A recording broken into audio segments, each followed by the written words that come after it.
안녕하세요. 인코랩TV 김승철입니다. 오랜만에 저희 채널에서 리뷰하는 벤츠 차량인데요. 벤츠의 순수 전기차들 중에 가장 최신 모델이라고 할 수 있는 벤츠 EQE 350 플러스 모델을 좀 타보게 됐습니다. 이 차를 먼저 간단하게 설명을 드리면요, 뒷바퀴에 모터가 한 개 있는 싱글 모터 방식의 후륜 구동 전기차이고요. 그리고 이 차의 배터리 용량은요, 총 용량은 90.6kWh고요.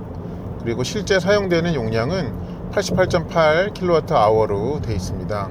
그리고 이 차는 기존에 우리가 보아오던 엔진이 탑재된 벤츠 차들과는 디자인의 성격이 많이 다르죠. 이 벤츠의 순수 전기차 플랫폼인 에바 플랫폼을 베이스로 만들어졌다고 합니다. 그래서 앞범퍼부터 뒷범퍼까지의 전체가 굉장히 유려한 곡선으로 이렇게 이루어져 있고, 차의 길이에 비해서 굉장히 긴 휠베이스가 특징입니다. 이 차의 전체 길이는 5m가 넘지 않는데도 불구하고 휠베이스의 길이만 3120mm나 됩니다. 그러니까 아주 큰 용량의 배터리를 탑재할 수가 있었겠죠. 그래서 배터리 용량이 많이 크기 때문에 차의 무게 또한 많이 무거운 편입니다. 그래서 이 차의 공차 중량은 2355kg으로 되어 있습니다. 이 차에 있는 여러가지 주행 모드를 좀 보여드리면요, 여기 센터페시아에 다이나믹이라는 버튼을 이용해서 하나씩 옮겨갑니다. 그래서 2가 아무래도 에코겠죠. 네, 그 다음에 컴포트, 스포츠, 뭔가 이렇게 모드가 바뀔 때 소리를 내네요. 효과음을. 그리고 인디비주얼까지 이렇게 있습니다. 인디비주얼은 아마 차의 각 부분을 운전자가 원하는 대로 이렇게 설정할 수 있는 그런 모드라고 보시면 되겠고요. 다시 이제 에코 모드부터 주행을 해보도록 할게요. 이 차는 전자제어 서스펜션을 갖고 있지 않거든요.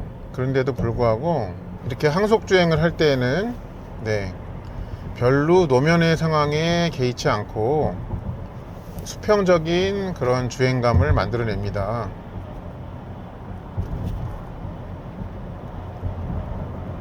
물론 간간히 나오는 요철까지를 완전히 삼켜버리는 종류의 그런 승차감까지는 아니지만 상당히 안락하고 편안하다는 느낌을 주기에 충분 이상의 승차감을 가지고 있습니다. 그리고 이 차가 전체적으로 주행 중에 발생시키는 소음이 워낙 없다 보니까요, 그 중에 좀 가장 그 비중을 많이 차지하는 것처럼 들리는 그 소리는 바로 이 타이어 구르는 소리입니다.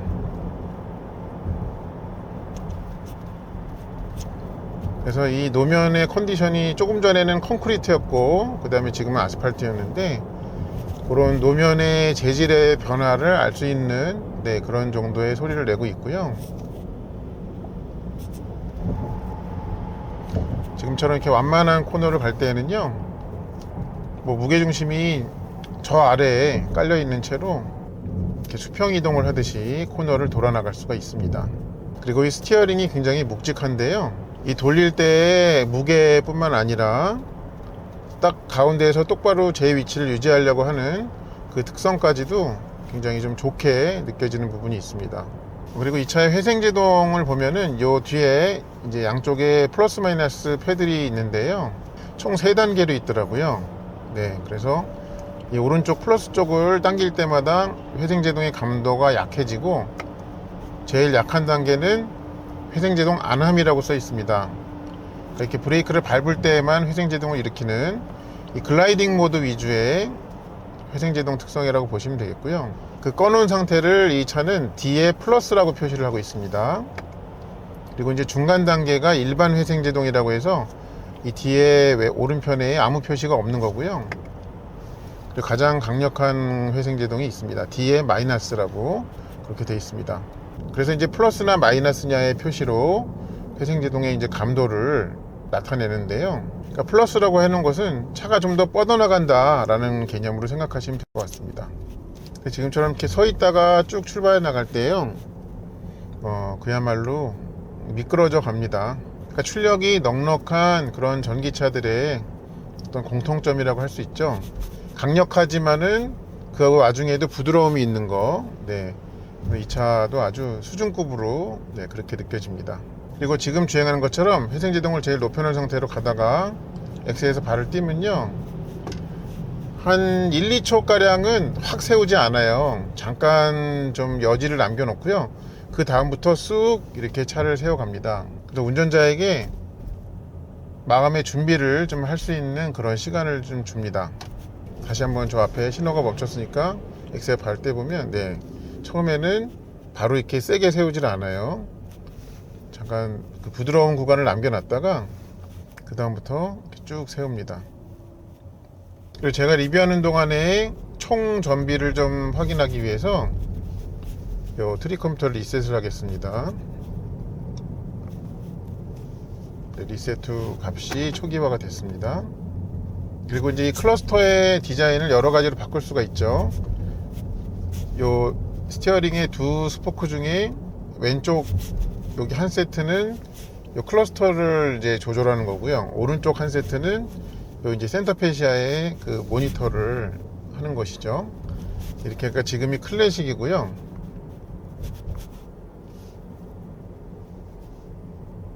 스포츠로 하면은 네, 이런 모양이 됩니다. 전체적으로 좀 원이 커지네요. 가운데에 무슨 UFO로 보이죠? 네, 그게 이렇게 횡가 속도를 나타내는 모양이에요. 조금씩 변하는. 디센트는 이렇게 시계, 아날로그 시계가 나오고, 그다음에 속도계만 이렇게 보여주네요. 사실 많은 전기차에서 뭐 RPM을 보여주지는 않으니까, 네, 평소에는 이 디센트를 놔도 괜찮을 것 같은데요. 네, 전기차로서 주행하는 동안에 확인해야 되는 정보들은 이 디센트로 충분한 것 같습니다. 여기 또 색깔을 더 바꿀 수 있어. 이렇게. 아휴, 수고했다 야. 이 디센트를 넣으면은 이 가운데에 표시창에 여러 가지 정보들을 확인이 안 되는군요. 스포츠는 어떤가 한번 보자.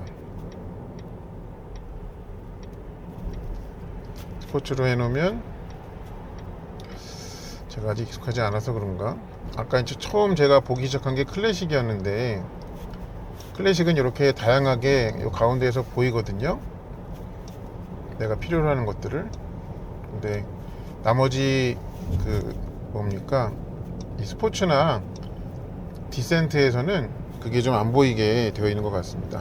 이 차도 실내에서 가상 사운드를 즐길 수 있는 기능이 있더라고요, 찾다 보니까. 그래서 여기 이제 설정에 가면요,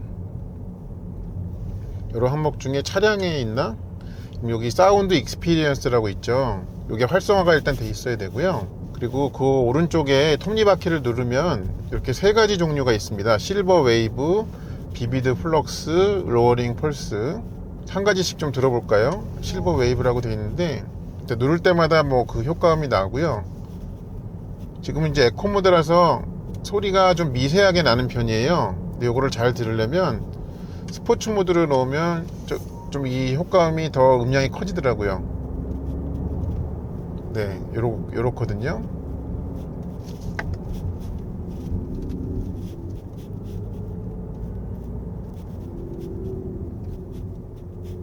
그리고 이게 여기 설명에도 적혀 있지만요, 엔진 소음, 그러니까 모터 가속 시의 소리를 얘기하는 거겠고, 회생제동 작동음, 그것도 이렇게 요 스타일에 맞게 바뀐다고 하죠. 그래서 이렇게 보면, 네, 이렇게 들리시죠? 이렇게. 두 번째 거 한번 들어볼게요. 비비드 플럭스. 가속을 해보면,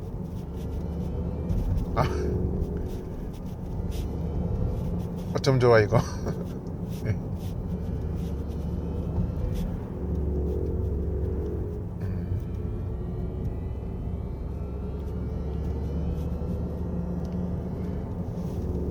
그 다음에 로어링 펄스 세 번째.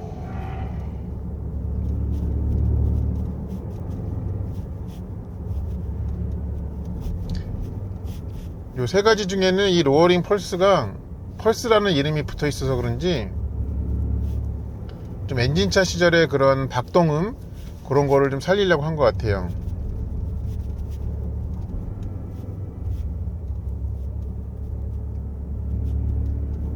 그리고 엑셀에서 놨다가 재가속할 때 뭐라 그럴까요? 약간의 팝콘 소리 같은 그런 착각을 불러일으키는 소리도 좀 냅니다. 들어보세요. 그렇죠? 그러니까 이 회생제동으로 했다가 다시 가속 중에 소리로 바뀔 때 다시 한번 들려드릴게요. 이렇게 했다가 이런 식으로. 네. 뭔가 좀 박력 있는 사운드를 원하는 분들께 로어링 폴스가 좀 어필할 것 같습니다.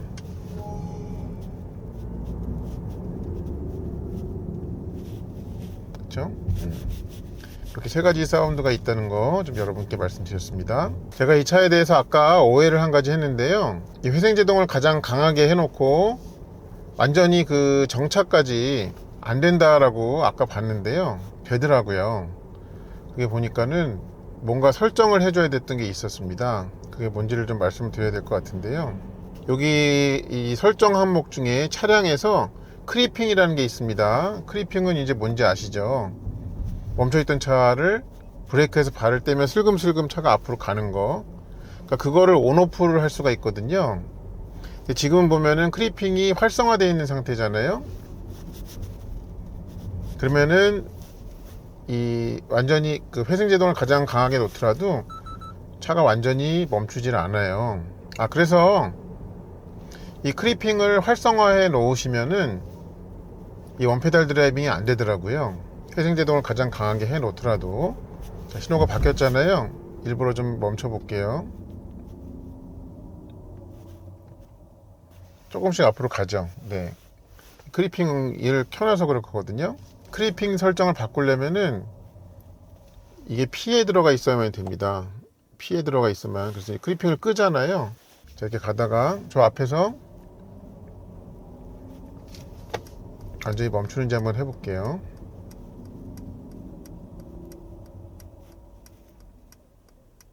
네, 아주 사람이 하듯이 부드럽게 차를 세우죠. 그러니까 정리해서 말씀을 드리면 이 EQE는 원페달 드라이빙이 가능하다, 아주 잘 된다.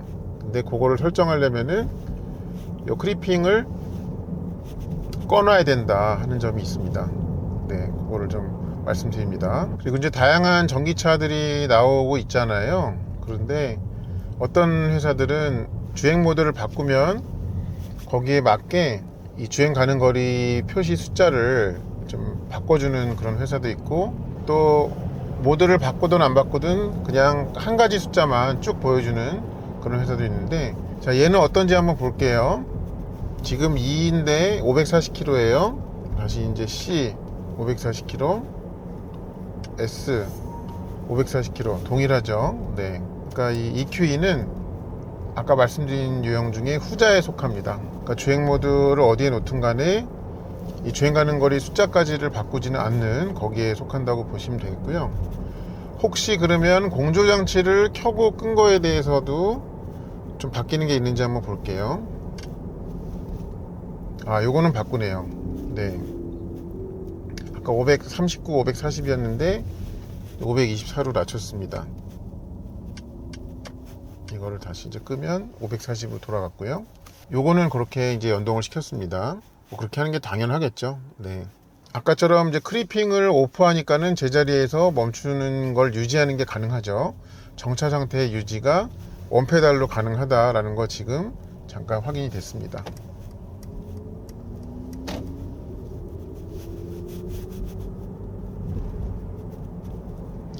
지금 갑자기 소리가 왜 이렇게 커졌나 했더니 이게 제가 이걸 보여드리느라고 스포츠 모드에 놔서 그렇군요. 네.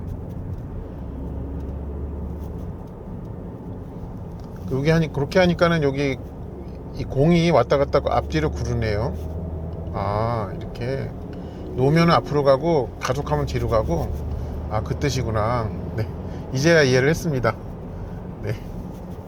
재밌네요. 이 차는 타면 탈수록 이 승차감에 대해서 칭찬을 아끼지 않게 됩니다. 근데 그게 또 어떻게 보면 그럴 수밖에 없는 것이, 벤츠가 엔진차 시절부터 이 크고 무거운 고급차를 오랫동안 만들어 왔고, 그 다음에 어떻게 차를 설정을 해야 차에 탄 사람이 좀 편안함을 느끼고 좋아하는지에 대한 이해도가 높기 때문에 그럴 수밖에 없는 것이 아닌가, 그렇게 해석을 해보게 됩니다.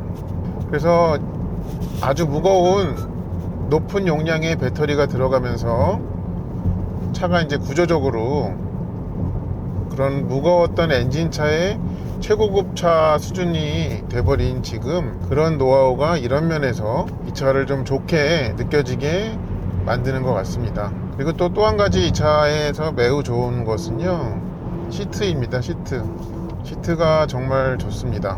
그러니까 앉을 때 쿠션뿐만 아니라 하체와 상체를 전체적으로 이 자세를 유지를 시켜주고, 그 다음에 곳곳을 눌러주고 하는 그런 분포 같은 것들이 굉장히 좋습니다. 굉장히 편안하게 느껴집니다.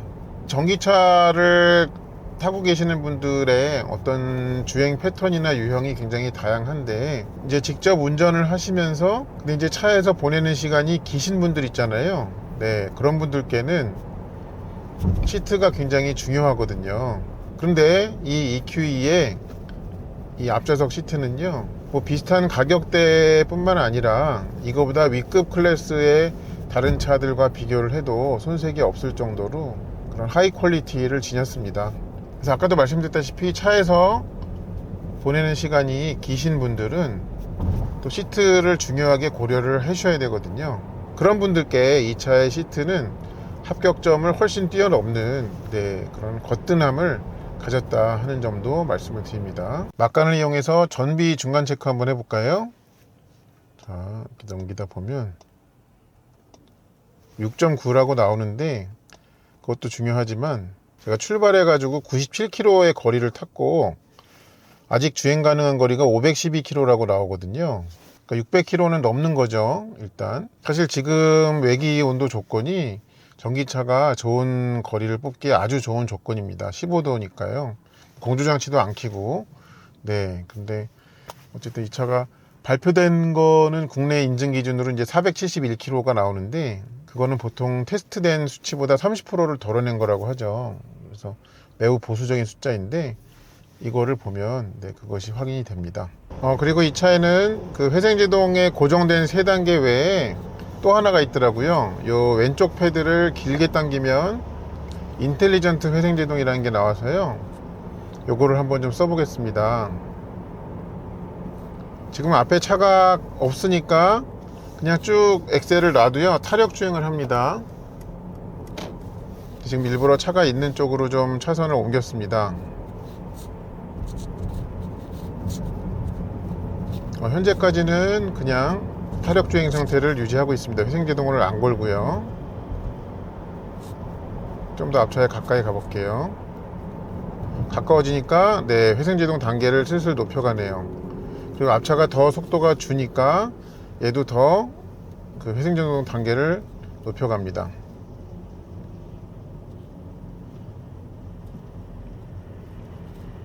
지금 앞차와의 거리가 일정하거나 좀 벌어지고 있을 때는 타력 주행 상태를 유지를 하고요. 또 오늘 왜 예보에 없던 비가 오는지 모르겠네요.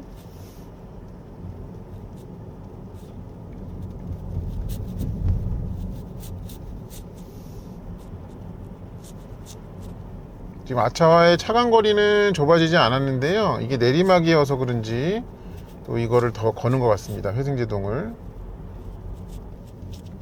다시 한번 볼게요. 여기를 일부러 에너지 플로우를 좀 볼게요.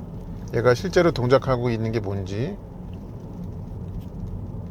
네, 지금 이런 상태에서는 엑셀에서 발을 띄면 글라이딩 모드라고, 그러니까 회생제동을 안 건다는 뜻이죠. 그렇게 나오는데,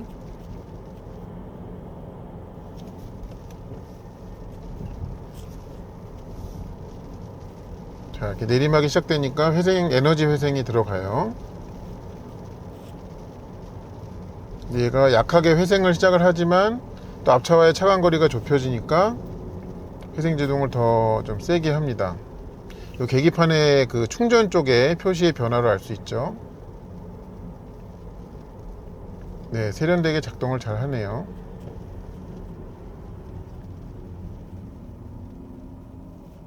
그럼 앞차가 따라 쓰는 것도 되는지 한번 볼까요? 이왕 하는 김에. 완전히 정차까지 회생제동으로 되는지. 네, 완전 정차까지 됩니다. 제가 지금 브레이크를 안 밟았거든요. 그래서 이 차의 인텔리전트 회생제동으로는 차간거리 유지뿐만 아니라 앞차와의 내리막에서도 됐었고, 그 다음에 주행하던 앞차가 멈추면 따라서 멈추는 그거까지 되는 것을 확인을 했습니다. 그리고 제가 방금 작동을 해봤던 인텔리전트 회생제동을 키는 방법은 왼쪽 패드를 길게 당기는 겁니다. 그럼 이렇게 인텔리전트 회생제동이라 나오는데요. 혹시 오른쪽 거를 길게 당기면 어떻게 되는지 한번 볼까요? 이렇게 오른쪽 거를 길게 당기면 회생제동 안함으로 바로 가는군요. 지금이 어떻게 보면 이제 0단계라고 볼 수 있고, 회생제동, 그 다음에 이제 일반 강력 그거가 한 다음에 그거에 더 윗단계로 더 강한 회생제동이 있는 게 아니라 인텔리전트 회생제동이 있다, 지금처럼요. 그거가 좀 확인이 됐습니다.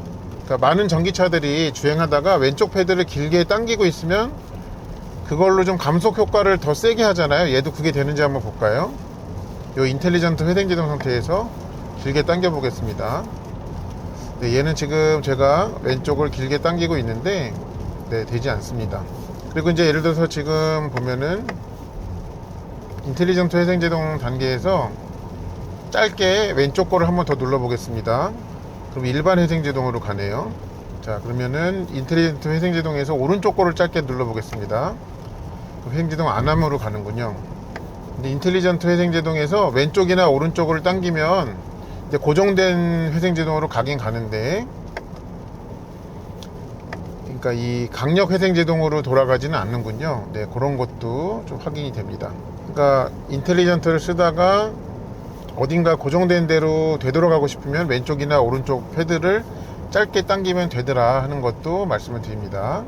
그럼 제가 또 궁금해진 것이, EQ2는 뒤에 브레이크 등이 회생제동의 어떤 상태, 아니면 가속 페달 조작의 어떤 상태에서 불이 들어오는지 그걸 좀 확인해 보려고 합니다.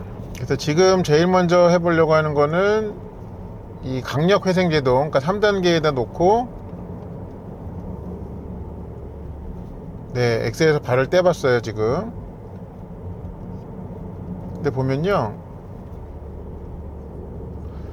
이 완전히 떼고 나서 곧바로 불이 들어오는 게 아니고 약간의 시차가 있네요. 보니까 다시 한번 해보겠습니다.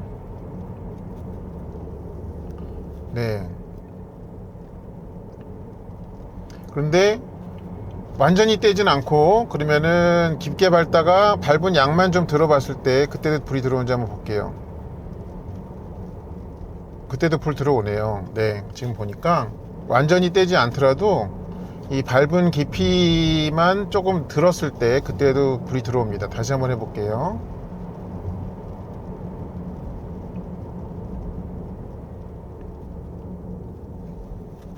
이게 그런데 보니까 이 밟은 깊이가 달라진다고 해서 또 항상 불이 들어오는 것은 아니에요. 보면은, 자, 다시 한번 해보겠습니다. 쭉 밟고 가속 엑셀을 밟고 가다가 엑셀 밟은 깊이만 좀 놔볼게요. 들어와요. 그게 좀 확인이 됩니다. 그러면 이제 강력 회생에서는 그거 확인을 했고요. 중간 단계인 일반 회생에서 어떤지 한번 볼게요. 먼저 엑셀에서 완전히 발을 띄겠습니다. 감속력 자체가 약하기 때문에 안 들어옵니다, 불이. 다시 해봐도 안 들어와요. 그럼 완전히 떼어도 안 들어오는데, 그럼 뗀 깊이만 좀 바꿨을 때 들어오는지 한번 볼까요? 들어오지 않습니다. 다시 해보면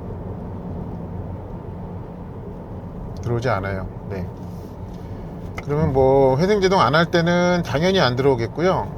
그러면 이제 거꾸로 인텔리전트 회생제동일 때 어떤지 한번 볼게요. 얘는 이제 가다가 엑셀에서 발을 띄면 이렇게 앞에 전방에 차가 멀리 있을 때는 타력 주행을 유지하기 때문에, 자, 지금은 인텔리전트 회생제동 모드인데요. 여기서도 한번 어떻게 되는지 볼게요. 일단 차들은 앞에는 멀리 있어요. 이럴 때는 엑셀에서 발을 떼도 글라이딩 모드로 가죠. 그러면 불이 들어와야 될 이유가 없겠죠. 근데 혹시 그러면 좀 가다가 얘가 내리막을 감지하고 그 회생제동을 올려갈 때 그때는 좀 어떤지 한번 보겠습니다. 지금 이제 앞에 완만한 내리막이 시작이 됐거든요. 한번 확인해 볼게요.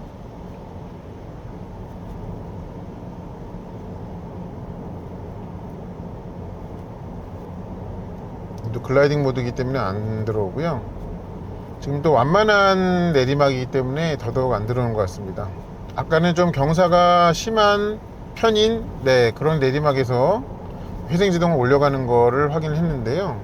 자, 잠시 뒤에 나오는 곳은 비교적 경사가 있는 내리막이거든요. 이 상황에서 인텔리전트 회생제동일 때 브레이크 등이 어떻게 되는지 한번 보겠습니다. 일단 지금은 계속 글라이딩 모드로 가기 때문에 안 들어오고요. 조금 더 가면 경사가 좀 깊은 내리막이 나오거든요. 거기서는 어떨까요? 자, 에너지 회생 들어갔는데요. 여기서는 여전히 그 브레이크 등은 들어오지 않고 있습니다. 에너지 회생은 시작을 했어요. 그런데 그 내리막이 됐다고 해서 좀 강하게 그 회생 제동을 하는 것은 아니고 약한 감속력으로 이 에너지 회수만 하는 수준인 것으로 그렇게 보입니다. 다시 정리해서 말씀을 드리면 이 벤츠 EQ2에서 회생제동을 걸어 가지고 뒤에 빨간 등이 켜지는 상황은 이 강력 회생제동일 때는 엑셀을 완전히 떼거나 아니면 완전히 안 떼더라도 밟은 깊이를 들 때, 완전히 뗄 때는 100% 다 들어오는데요. 이 뗀 깊이만 바뀔 때, 밟은 깊이만 바꿀 때는 많은 경우에 들어오고 들어오지 않는 경우도 있었습니다. 그리고 인텔리전트 회생제동에서는 그러니까 내리막에서의 회생제동일 때는 들어오지 않더라 하는 점을 확인했습니다.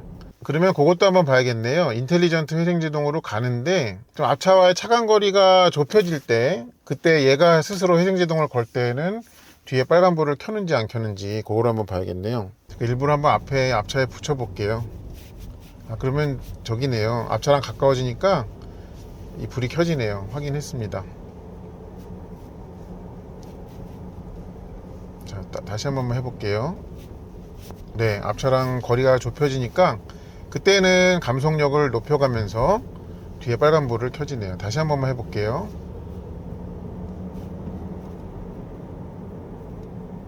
들어옵니다. 앞차랑 거리가 좁아지면서 회생제동 켤 때 그때는 들어온다는 것을 확인했습니다. 참고하시기 바랍니다. 이 차에서 아쉬운 점은 없을까 생각해보면 몇 가지가 있는데요.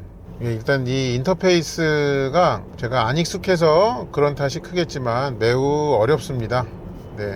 그래서 친절하게 요 왼쪽과 오른쪽에 요 홈 버튼을 따로따로 해서 이 각각을 컨트롤할 수 있게, 그리고 이제 아래 위 동서남북으로 손가락을 밀어가지고 조절할 수 있게 해놓은 것까지는 좋은데요. 이 메뉴의 이 구조 자체가 좀 어떻게 했으면 좋겠습니다. 운전 중에 어쩔 수 없이 여기를 보게 되고, 뭐 여기를 보는 것은 피할 수 없다 치더라도 여기를 쳐다봐야 되는 시간이 꽤 길게 느껴지거든요. 그런 점이 좀 나중에 개선이 필요하지 않나 그렇게 생각이 됩니다. 그리고 또 이거는 구조적으로 어쩔 수 없는 것 같긴 한데요. 이 차가 휠베이스가 3m 12cm나 되는 차인데 비해서 실내 공간의 크기는 그만큼 와닿지가 않습니다. 그러니까 앞좌석에서는 이 레그룸이 앞쪽으로 꽤 깊어요. 보면 이 대시보드도 앞뒤로 길잖아요. 그러니까 좀 그 앞바퀴가 꽤 저만치 앞으로 가 있다는 뜻인데, 그래서 앞에서의 공간은 좀 충분한데요. 뒤는 그거에 비해서 좀 레그룸이 이 차가 갖고 있는 이 휠베이스의 길이에 비해서는 그렇게 좀 넓다고 생각이 들지가 않습니다. 그러니까 좁은 게 아니에요. 이 차가 가진 휠베이스가 그게 다 어디에 사용됐지? 라고 생각이 드는 그런 뒷좌석 레그룸을 좀 갖고 있다 하는 점입니다. 그리고 요거는 좀 소프트웨어로 업데이트가 가능하지 않나 라고 생각이 드는 부분인데, 뭐냐면 그러니까 회생제동이 여기 앞에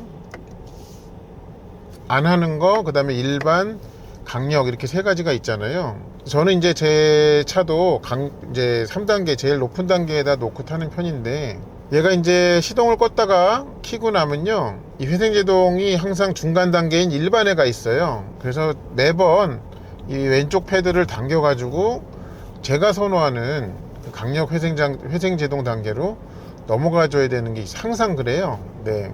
그래서 좀 마지막에 시동 끄기 전에 회생제동 상태에 좀 머물러 있게 해주면 안 되나 하는 그런 생각이 좀 들어가지고 그게 좀 불편해서 말씀을 드립니다. 그리고 하나만 더 말씀을 드리면요, 이 앞에 대시보드가 굉장히 넓은데 이 스크린으로 덮지 않은 부분에 거기가 이 색꼭지별이 너무 많고요. 네, 그게 썩 이렇게 고급스럽게 느껴지지가 않아요. 물론 여기가 이제 하이퍼 스크린으로 덮으면 이게 그 상당 부분 이제 그 스크린으로 덮이겠지만, 일단 이 사양에는 그게 없기 때문에 보이는 대로만 말씀을 드리면 좀 그런 부분이 있습니다. 뭐 하여튼 그 정도예요. 이 차에 대해서 좀 아쉬운 점을 얘기하라고 한다면, 네, 그런 부분들이 있습니다. 이 차의 헤드업 디스플레이는 어떤 그 안에 보여지는 내용의 식별성도 굉장히 좋지만, 이 운전석의 시선 기준으로 거리가 차에서 한 2-3m 더 앞으로 이렇게 가 있게 느껴져 가지고요, 좀 앞을 보다가 저 스크린을 보다가 하는 그 시선의 이동이 굉장히 적게 할 수 있는 점이 좋게 느껴집니다. 이 차 사실 타보면은 굉장히 좋거든요.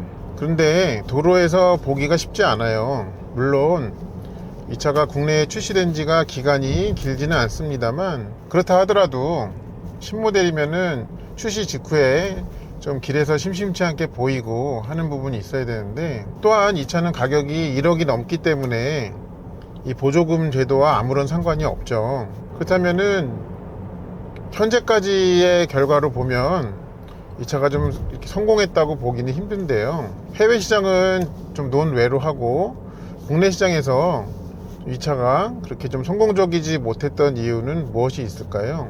여러분도 짐작하시겠지만 제가 생각하는 단 하나의 이유는 이 차의 디자인 때문이라고 생각을 합니다. 벤츠가 야심차게 새로운 전기차 전용 플랫폼으로 만든 승용 세단형 전기차이긴 하지만, 또 거기에 맞는 디자인이긴 하지만, 그러니까 1억이 넘는, 네, 고가의 자동차잖아요. 그래서 1억이 넘는 좀 메르세데스 벤츠에게 기대하는 그런 디자인 언어는 아니라고 생각이 됩니다. 이 차의 현재 외모가. 그러니까 사람들이 차를 고르는 매우 중요하고 큰 이유 중에 하나가 외관 디자인이죠. 그래서 1억이 넘는 벤츠로서 사람들의 기대를 채워주지 못했기 때문에 지금의 이 양상이 계속되고 있는 것이 아닌가라고 생각이 됩니다. 그렇다면은 어떻게 이거를 해결을 해야 될까요? 네, 이런 새로운 그 디자인의 형태를 계속 밀고 나가고자 한다면, 그러면 도로에서 잘 보지 못하니까 마케팅 측면에서 많이 좀 그 노출을 시켜야겠죠. 그래서 이런 새로운 디자인에 더 사람들이 익숙해지도록 만드는 것이 필요하다고 보이고요. 만약에 이 디자인에 대해서 이제 벤츠 본사 내부적으로 어떤 좀 실패라는 결론이 나온다면, 그러면 하루라도 빨리 궤도를 좀 수정하는 것이, 네, 올바른 생존 전략이라고 생각이 됩니다. 그거는 이제 외관 디자인뿐만 아니라 실내 디자인에도 좀 마찬가지인 것 같아요. 이렇게 큰 스크린이 2개만 이렇게 있고 나머지는 그냥 블랙 하이글로스로 도배가 돼 있죠. 근데 이런 인테리어의 새로운 디자인 요소가, 좀 미안한 얘기지만 어떤 첨단의 이미지를 주지를 못하는 것 같습니다. 그렇게 이 차의 외관과 실내에서 좀 이 차의 주요 소비층으로부터 공감을 얻지 못하는 것이 이 차가 가진 딜레마라고 생각을 합니다. 자, 잠시 뒤에 이제 매우 어두운 곳을 지나가게 되는데, 이 차의 디지털 라이트, 그러니까 헤드라이트는 어떻게 동작하는지 한번 보시겠습니다.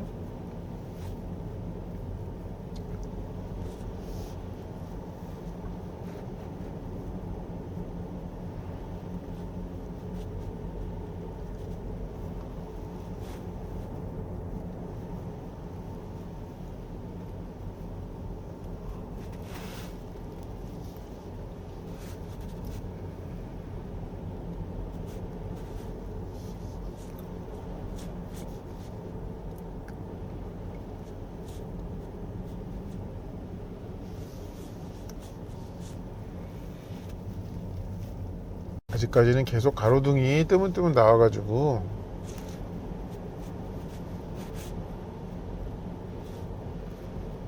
이렇게 마치 커튼을 열듯이 앞에 빛을 넓혀가네요.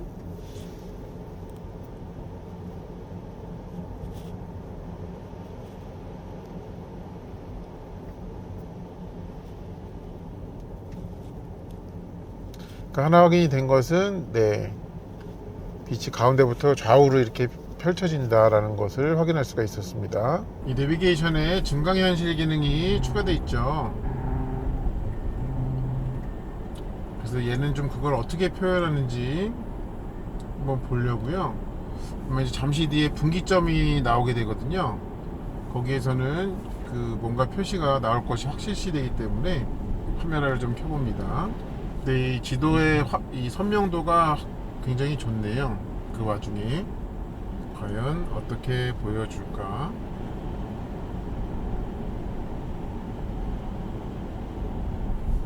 이게 전방 화면이 있는데 지금 전방 카메라가 앞에 렌즈가 좀 깨끗하지 못한 모양이에요. 그래서 이렇게 나오는 것 같은데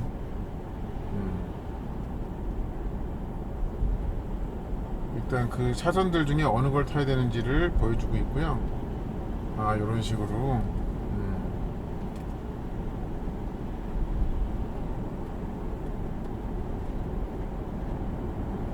자, 내비게이션에 또 증강현실 표시가 덧입혀졌습니다.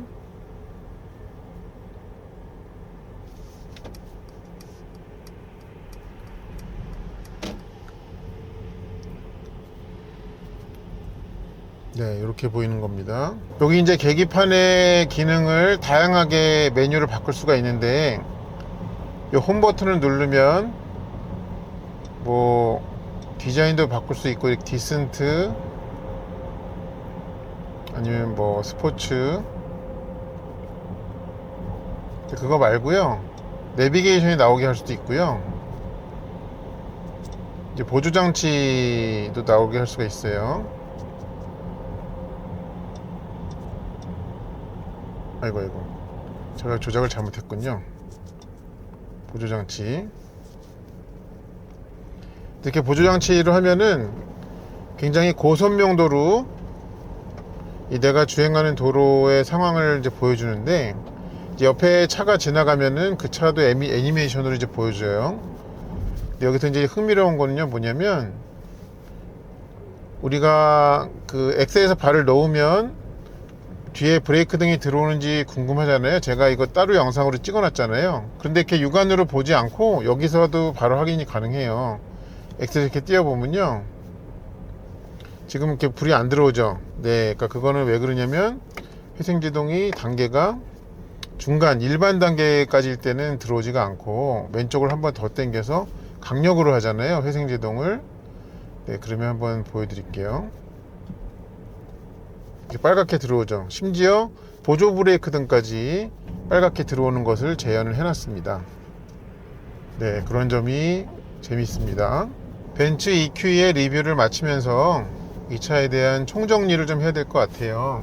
제가 이 차에 대해 내린 결론은요, EQE는 벤츠가 만든 전기차는 맞지만 전기차의 벤츠는 아닌 것 같다 라는 것입니다. 이 차는 전기차이긴 하지만 기존 엔진 시절에 벤츠가 갖고 있는 장점들을 많이 가지고 있어요. 특히 이게 주행에서의 안정성, 안락함, 또 시트의 이 압도적인 편안함, 이런 것들은 말할 것도 없고요. 그렇지만 이 차는 엄연히 전기차이고, 이 차가 비교 선상에 놓여야 되는 차는 다른 내연기관 차가 아니라 다른 브랜드의 전기차라고 생각이 되거든요. 그래서 다른 브랜드들의 전기차와 이 차를 전기차라는 같은 기준으로 비교를 해 본다면 좀 개선의 여지가 보이는 것이 사실입니다.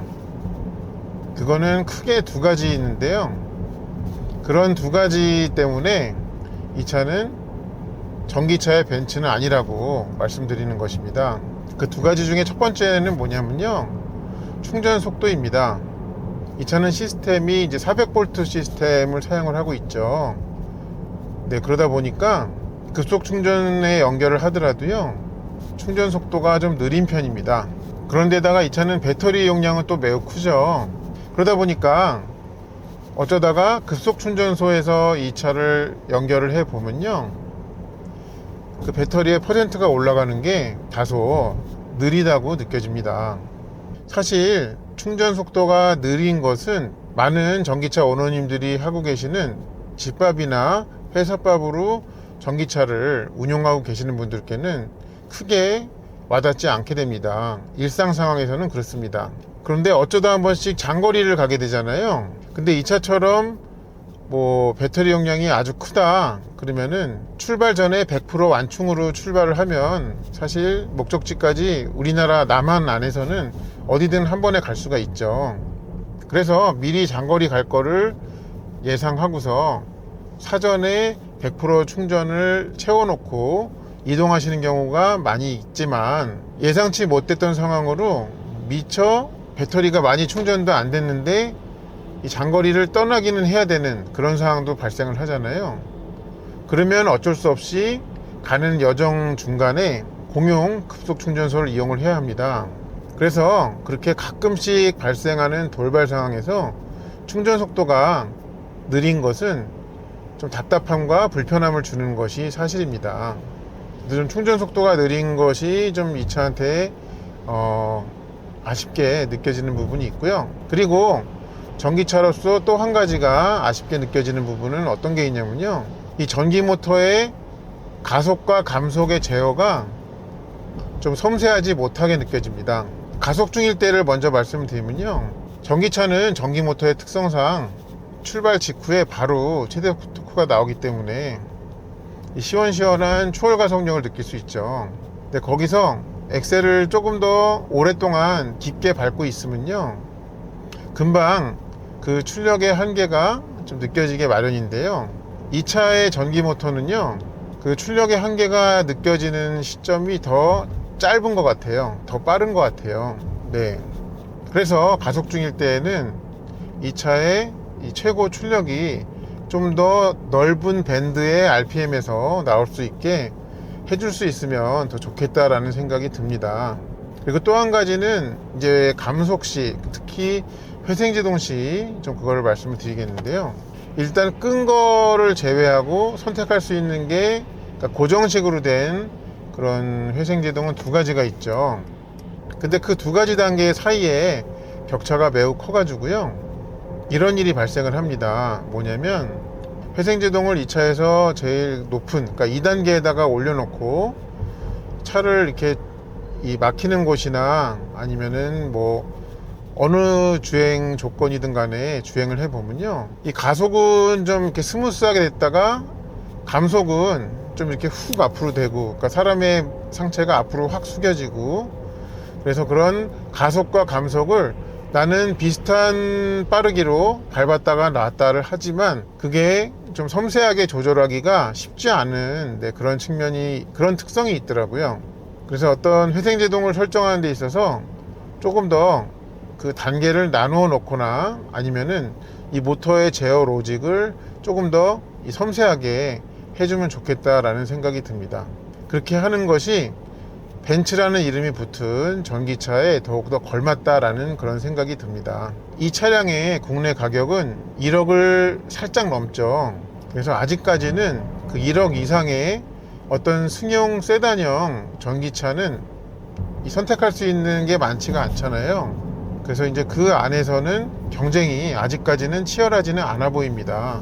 그래서 아직 이 가격대의 전기차에 경쟁이 치열하지 않은 것을 기회로 삼아서, 그래서 나중에 이 차가 속한 가격대에서의 전기차 경쟁이 치열해지더라도 미리미리 그렇게 준비가 되어 있다면 이 차는 전기차의 벤츠라는 그런 수식어를 제대로 인정받을 수가 있게 될 것입니다. 네, 그리고 영상 마치기 전에 제가 리뷰하는 동안에 총 전비 한번 보겠습니다. 전비를 보려면은 또 다른 데로 와야 돼요. 이렇게. 네, 제가 이 차를 받아가지고 리셋을 했잖아요. 리셋하고서 430km 탔는데 전비는 5.0이 나왔습니다. 이 전비는 두 군데의 와인딩 로드에서의 리뷰까지를 포함한 것입니다. 공차 중량만 2355km에 달하는 그런 전기차로서는 전비가 잘 나왔다 라고 보여집니다. 그리고 이 차의 전비는 1kWh당 한 7km대까지는 찍는 것이 가능하더라고요. 그런 부분이 있어 가지고 또 말씀드렸습니다. 네, 이상으로 메르세데스 벤츠 EQE350 플러스의 일상 주행 영역에서의 리뷰를 마치도록 하겠습니다. 이 차가 궁금하셨던 분들께 저의 영상이 도움이 되기를 바랍니다. 시청해 주셔서 감사합니다.